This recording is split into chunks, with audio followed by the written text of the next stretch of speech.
Number 1, ಚಿತ್ರರಂಗ ಕಂಡ ದುಬಾರಿ ವಿಚ್ಛೇದನ, ಸ್ಟಾರ್ ಹೀರೋ ಪತ್ನಿಗೆ ಸಿಕ್ಕಿತ್ತು 380 ಕೋಟಿ ರೂಪಾಯಿ.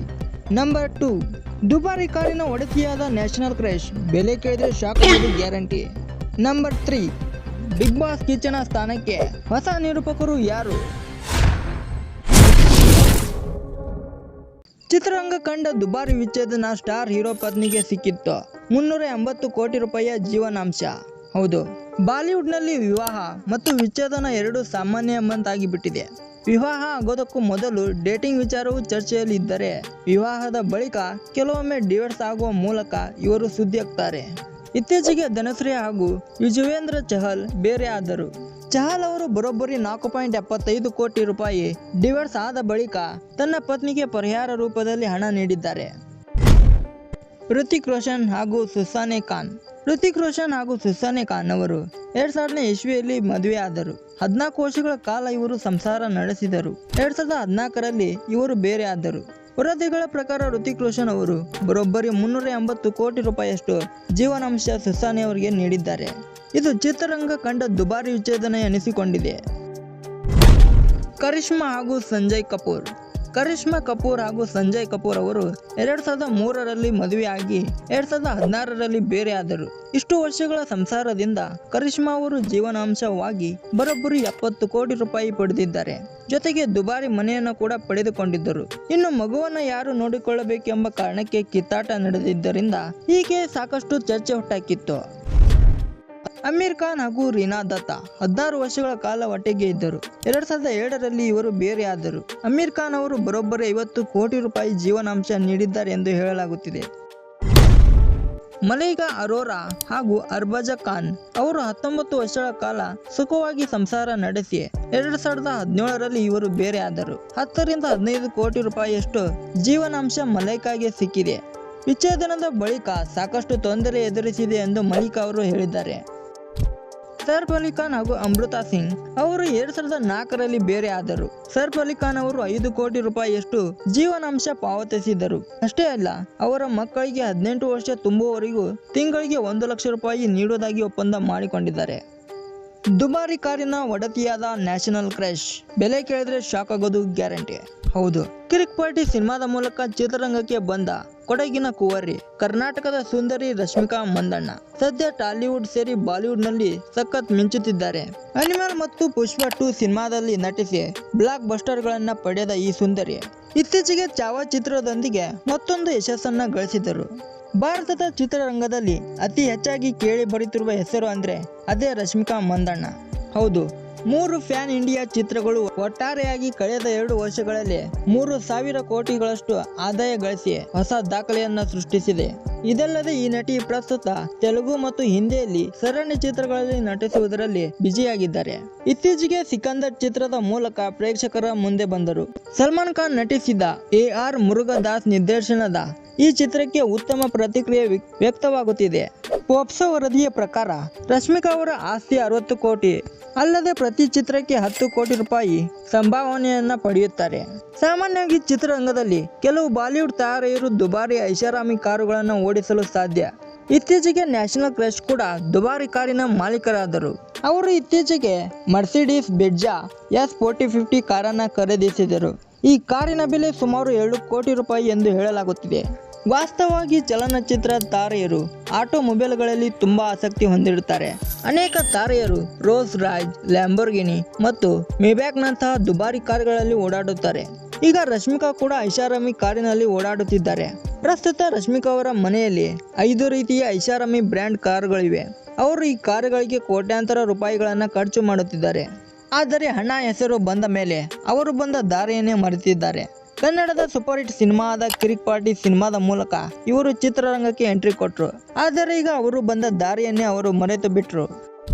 ಗಲ್ಲಿಗೇರಿಸುವ ಮುನ್ನ ಕೈದಿಯ ಕೊನೆಯ ಆಸೆಯನ್ನ ಏಕೆ ಕೇಳಲಾಗುತ್ತದೆ? ಒಂದು ನಿರ್ದಿಷ್ಟ ಪ್ರಕರಣದಲ್ಲಿ ಶಿಕ್ಷೆಗೊಳಗಾದ ವ್ಯಕ್ತಿಗೆ ಮರಣ ದಂಡನೆ ವಿಧಿಸಲಾಗುತ್ತದೆ. ಕೈದಿಯನ್ನ ಗಲ್ಲಿಗೇರಿಸುವ ದೃಶ್ಯವನ್ನ ನೀವು ಸಿನಿಮಾಗಳಲ್ಲಿ, ಟಿವಿಗಳಲ್ಲಿ ನೋಡಿರಬಹುದು. ಬನ್ನಿ, ಸದ್ಯ ಈ ಸಂಪ್ರದಾಯ ಯಾವಾಗ ಮತ್ತು ಎಲ್ಲಿಂದ ಪ್ರಾರಂಭವಾಯಿತು? ಹಾಗೆ ಯಾಕೆ ಈ ನಿಯಮ ಜಾರಿಗೆ ಬಂತು? ಮರಣ ದಂಡನೆಗೂ ಮುನ್ನ ಪ್ರತಿಯೊಬ್ಬ ಕೈದಿಯ ಕೊನೆಯ ಆಸೆಯನ್ನು ಕೇಳಲಾಗುತ್ತದೆ. ಈ ಸಂಪ್ರದಾಯ ಯಾವಾಗ ಪ್ರಾರಂಭವಾಯಿತು ಎಂಬುದರ ಬಗ್ಗೆ ಯಾವುದೇ ನಿರ್ದಿಷ್ಟ ಮಾಹಿತಿ ಲಭ್ಯವಿಲ್ಲದಿದ್ದರೂ ಇದನ್ನು ಶತಮಾನಗಳಿಂದ ಆಚರಿಸಲಾಗುತ್ತಿದೆ ಎಂದು ಹೇಳಬಹುದು. ಪ್ರಾಚೀನ ಕಾಲದಲ್ಲಿ ಮರಣ ದಂಡನೆಗೆ ಗುರಿಯಾದ ವ್ಯಕ್ತಿಯ ಕೊನೆಯ ಆಸೆ ಈಡೇರದಿದ್ದರೆ ಅವರ ಆತ್ಮ ಅಲಿದಾಡುತ್ತದೆ ಎಂದು ಜನರು ನಂಬಿದ್ದರು. ಈ ಕಾರಣಕ್ಕಾಗಿ ಎಂದಿಗೂ ಸಹ ಯಾವುದೇ ಕೈದಿಯನ್ನ ಗಲ್ಲಿಗೇರಿಸುವ ಮೊದಲು ಅವನ ಕೊನೆಯ ಆಸೆಯನ್ನ ಕೇಳಲಾಗುತ್ತದೆ. ಆದರೆ ಜೈಲು ಕೈಪಿಡಿಯಲ್ಲಿ ಕೊನೆಯ ಆಸೆಯನ್ನ ಕೇಳಲು ಯಾವುದೇ ಅವಕಾಶವಿಲ್ಲ. ಆದರೂ ಈ ಸಂಪ್ರದಾಯವನ್ನ ಇಂದಿಗೂ ಅನುಸರಿಸಲಾಗುತ್ತಿದೆ. ಒಬ್ಬ ಕೈದಿ ಕೊನೆಯ ಆಸೆಯ ಹೆಸರಿನಲ್ಲಿ ಮರಣ ದಂಡನೆ ಬೇಡ ಎಂದು ವಿನಂತಿಸಿದರೆ ಆ ವಿನಂತಿಯನ್ನ ಪರಿಗಣಿಸಲಾಗುವುದಿಲ್ಲ. ಆದರೂ ಸಂಪ್ರದಾಯ ಪ್ರಕಾರ ಅವನ ಕೊನೆಯ ಆಸೆಯನ್ನ ಕೇಳಲಾಗುತ್ತದೆ. ತಿನ್ನಲು, ಯಾರನ್ನಾದರೂ ಭೇಟಿಯಾಗಲು, ಮತ್ತೆ ಇಷ್ಟವಾದ ಸಿನಿಮಾ, ಈ ರೀತಿಯಾಗಿ ಇನ್ನೂ ಕೆಲ ಆಸೆಗಳು ಇದ್ದರೆ ಅದನ್ನ ಈಡೇರಿಸಲಾಗುತ್ತದೆ. ಜೈಲಿನ ನಿಯಮದ ಪ್ರಕಾರ ಕೈದಿಯ ಕೊನೆಯ ಆಸೆ ಕೇಳುವ ಯಾವುದೇ ರೂಲ್ಸ್ ಇಲ್ಲ. ಆದರೆ ಶತಮಾನಗಳಿಂದ ನಡೆದು ಬಂದ ಈ ಅವಕಾಶಕ್ಕೆ ಗೌರವ ಕೊಟ್ಟು ಇಂದಿಗೂ ಈ ಸಂಪ್ರದಾಯವನ್ನ ನಡೆಸಲಾಗುತ್ತದೆ. ಇದರ ಜೊತೆಗೆ ಮರಣ ದಂಡನೆಯನ್ನ ಯಾವಾಗಲೂ ಬೆಳಗ್ಗೆ ನಡೆಸಲಾಗುತ್ತದೆ, ಯಾಕೆಂದರೆ ಇದು ಇತರ ಕೈದಿಗಳ ಕೆಲಸಕ್ಕೆ ಅಡ್ಡಿಯಾಗುವುದಿಲ್ಲ. ಎರಡನೇ ಕಾರಣವೇನೆಂದರೆ ಅಪರಾಧಿಯ ಅಂತ್ಯಕ್ರಿಯೆ ಮಾಡಲು ಅವರ ಕುಟುಂಬದವರಿಗೆ ಸಮಯ ಸಿಗುತ್ತದೆ. ಬಿಗ್ ಬಾಸ್ ಕಿಚ್ಚನ ಸ್ಥಾನಕ್ಕೆ ಹೊಸ ನಿರೂಪಕರು ಯಾರು? ಕನ್ನಡದ ಅತಿ ದೊಡ್ಡ reality show Bigg Boss. Bigg Boss ಶುರುವಾತಂದ್ರೆ ಎಲ್ಲರ ಮನೆಯಲ್ಲಿ ಶೆಡ್ಯೂಲ್ ಬದಲಾಗುತ್ತವೆ. ಬಹಳಷ್ಟು ಜನ ಇದನ್ನ ನೋಡಲೆಂದೇ ಸಮಯ ಮೀಸಲಿಡುತ್ತಾರೆ. ಅಭಿನಯ ಚಕ್ರವರ್ತಿ ಕಿಚ್ಚ ಸುದೀಪ್ ಅವರು ನಡೆಸಿಕೊಡುವ ಕನ್ನಡ ಬಿಗ್ ಬಾಸ್ ಸೀಸನ್ 11 ಈ ಬಾರಿ ಮುಗದಿದೆ. ಮುಂದಿನ ಸೀಸನ್ ಅನ್ನ ಕಿಚ್ಚ ಅವರು ಹೋಸ್ಟ್ ಮಾಡಲ್ಲ ಎನ್ನಲಾಗಿದೆ. ಹಾಗಾದ್ರೆ ಮುಂದಿನ ಸೀಸನ್ ಅನ್ನ ಯಾರು ನಡೆಸಿಕೊಡುತ್ತಾರೆ ಎಂಬ ಪ್ರಶ್ನೆ ಇದೀಗ ಬಿಗ್ ಬಾಸ್ ಪ್ರೇಕ್ಷಕರ ಮನದಲ್ಲಿ ಓಡಾಡುತ್ತಿದೆ. ಗೋಲ್ಡನ್ ಸ್ಟಾರ್ ಗಣೇಶ್, ಡಾಲಿ ಧನಂಜಯ್, ರಮೇಶ್ ಅರವಿಂದ್, ಶಿವಣ್ಣ ನಿರೂಪಣೆ ಮಾಡಬಹುದು ಅಂತೆಲ್ಲ ಜನ ಮಾತನಾಡಿಕೊಂಡಿದ್ದಾರೆ. ಆದರೆ ಒಬ್ಬರ ಹೆಸರು ಮಾತ್ರ ಬಲವಾಗಿ ಕೇಳಿ ಬರುತ್ತಿದೆ. ಇದೀಗ ಸೋಷಿಯಲ್ ಮೀಡಿಯಾ ಚರ್ಚೆ ಪ್ರಕಾರ ರಮೇಶ್ ಅರವಿಂದ್ ಅವರು ಸೀಸನ್ 12ರಿಂದ ಬಿಗ್ ಬಾಸ್ ಹೋಸ್ಟ್ ಮಾಡಲಿದ್ದಾರೆ. ಅಷ್ಟೇ ಅಲ್ಲದೆ ಕನ್ನಡದಲ್ಲಿ ಕಿಚ್ಚನಂತೆ ಸ್ಪಷ್ಟ ಕನ್ನಡ ಮತ್ತು ದೃಢವಾಗಿ ನಿರೂಪಣೆ ಮಾಡುವ ಗತ್ತಿರುವ ನಟರಲ್ಲಿ ರಮೇಶ್ ಅರವಿಂದ್ ಅವರಲ್ಲಿ ಇದೆ ಎಂದು ಜನರು ಕಮೆಂಟ್ ಮಾಡುತ್ತಿದ್ದಾರೆ. ವೀಕೆಂಡ್ ವಿತ್ ರಮೇಶನಂತ ಯಶಸ್ವಿ ಕಾರ್ಯಕ್ರಮ ನಡೆಸಿಕೊಟ್ಟ ರಮೇಶ್ ಅವರು ಮಾತ್ರ ಈ ಶೋ ನಡೆಸಿಕೊಡಲು ಸಾಧ್ಯ ಎಂದು ಜನರು ಹೇಳುತ್ತಿದ್ದಾರೆ. ಇದರ ಹೊರತಾಗಿ ಕನ್ನಡದ ಹೆಸರಾಂತ ನಟರ ಹೆಸರು ಕೂಡ ಈ ಪಟ್ಟಿಯಲ್ಲಿ ಕೇಳಿ ಬಂದಿದೆ. Rishab Shetty, Shivaraj Kumar, golden star Ganesh, real star Upendra, rocking star Yash ಇವರ ಹೆಸರುಗಳು ಕೂಡ ಕೇಳಿ ಬರುತ್ತಿದೆ.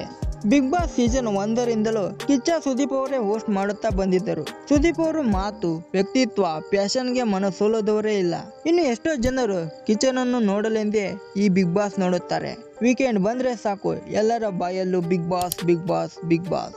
ಆದರೆ ಎಕ್ಸ್ನಲ್ಲಿ ಇಡೀ 11 ಸೀಸನ್ಗಳನ್ನು ಮಾಡಿದ್ದೇನೆ, ಅದರಿಂದ ನಿಮಗೆ ಎಂಟರ್ಟೈನ್ಮೆಂಟ್ ಮಾಡಿದ್ದೇನೆ ಅನ್ನುವ ನಂಬಿಕೆ ನನ್ನದಾಗಿದೆ. ನೀವು ತೋರಿದ ಪ್ರೀತಿ ಮತ್ತು ಬೆಂಬಲಕ್ಕೆ ನನ್ನ ಧನ್ಯವಾದಗಳನ್ನು ತಿಳಿಸುತ್ತೇನೆ. ಹೋಸ್ಟ್ ಮಾಡಲು ಅವಕಾಶ ಕೊಟ್ಟ ಕಲರ್ಸ್ ಕನ್ನಡಕ್ಕೂ ಧನ್ಯವಾದಗಳು. ಹೀಗೆ ಕಿಚ್ಚ ಸುದೀಪ್ ಅವರು ಅವರ ಎಕ್ಸ್ ಖಾತೆಯಲ್ಲಿ ಬರೆದು ಪೋಸ್ಟ್ ಮಾಡಿದ್ದರು. ಸೀಸನ್ 11 ಮುಗಿಯುತ್ತಿದ್ದಂತೆಯೇ ಕಿಚ್ಚ ಸುದೀಪ್ ಅವರು ಹೋಸ್ಟ್ ಮಾಡೋ ವಿಚಾರಕ್ಕೆ ಹೊಸ ಟ್ವಿಸ್ಟ್ ನೀಡಿದ್ದರು. ಆ ಒಂದು ರಾತ್ರಿನೇ ಒಂದು ಟ್ವೀಟ್ ಕೂಡ ಮಾಡಿದ್ದರು. ಬಿಗ್ ಬಾಸ್ ಸೀಸನ್ ಇನ್ಮುಂದೆ ಮಾಡೋದೇ ಇಲ್ಲ, ಮುಂದಿನ ಸೀಸನ್ ನಾನು ಇರೋದಿಲ್ಲ, ಈ ಅರ್ಥದಲ್ಲಿ ಒಂದು ಟ್ವೀಟ್ ಕೂಡ ಮಾಡಿದ್ದರು. ಆದರೆ ಕಲರ್ಸ್ ಕನ್ನಡ ಚಾನಲ್ ಇದನ್ನ ಒಪ್ಪಿಕೊಳ್ಳಲೇ ಇಲ್ಲ. ಕಿಚ್ಚ ಸುದೀಪ್ ಅವರ ಮನೆಗೆ ಇಡೀ ಟೀಮ್ ಕೂಡ ಹೋಗಿತ್ತು. ಹಾಗೆ ಅವರನ್ನ ಕನ್ವಿನ್ಸ್ ಮಾಡಿ ಮತ್ತೆ ಕರೆತಂದಿದ್ದರು. ಜನರಿಗೆ ಬೇಕಾದ ರೀತಿಯಲ್ಲಿ ಶೋ ಮಾಡಬೇಕು. ಬಿಗ್ ಬಾಸ್ ಈ ರೀತಿ ಮಾಡಿದ್ರೆ ಜನ ಇಷ್ಟಪಡ್ತಾರೆ, ಮತ್ತೊಂದು ರೀತಿಯಲ್ಲಿ ಮಾಡಿದ್ರೆ ಅದಕ್ಕೆ ಅದರದ್ದೇ ಆದ ಫಾರ್ಮೇಟ್ ಇರಬೇಕು. ಆದ್ದರಿಂದ ಇದೇ ರೀತಿಯಲ್ಲಿ ಫಾರ್ಮೇಟ್ ಇದ್ರೆ ಮತ್ತೆ ಸುದೀಪ್ ಅವರು ಇರ್ತಾರೆ ಎಂದು ಹೇಳಿದ್ದಾರೆ. ಇನ್ನು ಮತ್ತೆ ಸೀಸನ್ ಆರಂಭವಾದ್ರೆ ಮತ್ತೆ ಮಾತಾಡ್ತೀವಿ, ನೋಡೋಣ ಏನಾಗುತ್ತೆ ಎಂದು ಬಿಗ್ ಬಾಸ್ ಹೋಸ್ಟ್ ಮಾಡೋದರ ಬಗ್ಗೆ ನಿರ್ದೇಶಕರು ಈ ಮುಂಚೆ ಹೇಳಿಕೊಂಡಿದ್ದರು. ವಿಡಿಯೋ ಇಷ್ಟ ಆದರೆ ವಿಡಿಯೋಗೊಂದು ಲೈಕ್ ಮಾಡಿ, ಹಾಗೆ ಚಾನಲ್ನ ಸಬ್ಸ್ಕ್ರೈಬ್ ಮಾಡ್ಕೊಳ್ಳಿ.